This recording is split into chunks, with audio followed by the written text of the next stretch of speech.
Well, it's been a couple of months and I'm here in my new house, and I found some time to work on the Robo-War a little bit. So obviously the playfield has just been sanded down.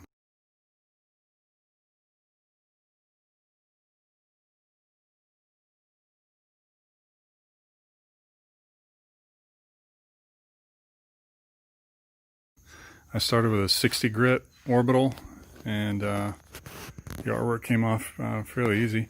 My son and I removed the mylar first, and there was some bits of adhesive left over, but the 60 grit orbital took that off. And then I went back here with a 200 grit reciprocating or sander, and yeah, tried to polish these inserts and get them as smooth as possible. You can see that there's some crazing and some cracks in these inserts. I mean, they're 31 years old, so I'm not going to replace these inserts. They look just fine to me. So yeah, went over the whole playfield, and it's pretty smooth. So I'm going to do some cleanup, and then the next step is to apply some clear coat to the wood, to the bare wood, and then we'll lightly sand that, and then I'll take the overlay out and start cutting out the areas that are going to be wood, the areas that are going to shine through, or that are going to where the wood is going to show. And it's going to be a tricky part, is getting this thing to lay down properly with so many areas of it cut out. So I'm optimistic about it, though. I think it's going to work well. As far as the cabinet itself, obviously it's covered up, you can't really see right now, but I did do a little bit of electrical work. You can see that I did take care of a ground modification that was suggested for some of these Gottlieb System 80 games. This is a System 80B game, and I'm not sure it really needed it, but I went ahead and did it anyway. You can see the green wires. All the ground wires had they used to go into a Molex connector. And if you had one of the individual ground wires not making good contact, you get all kind of random and intermittent problems on the games. So the suggestion is to cut off all the ground wires and splice on here.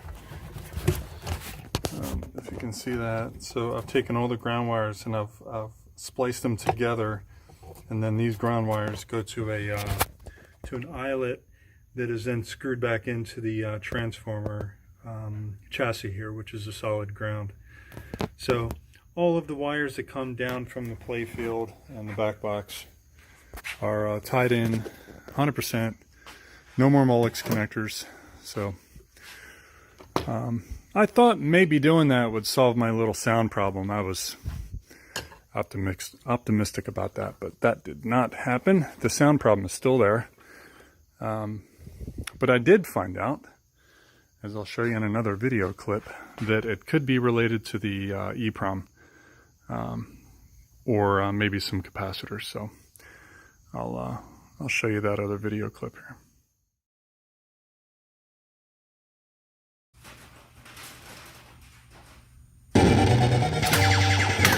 Destroy all the three.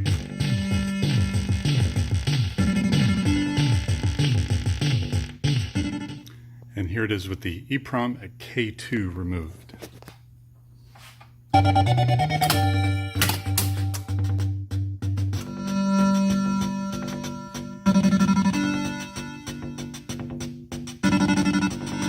Crystal clear.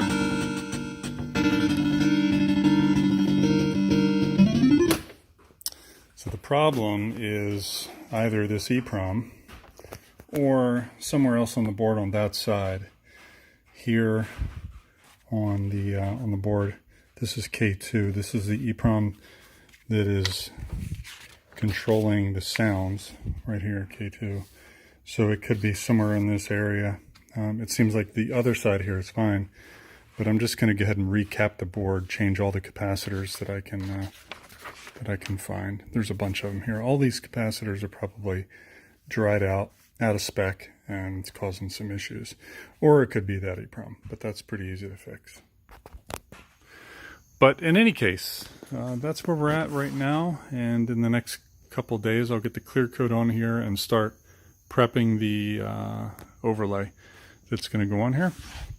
And then I'll have to get some water slide decal material and get that on the computer and print out the art that's going to go on all these inserts. So that's where we're at. Thanks for watching.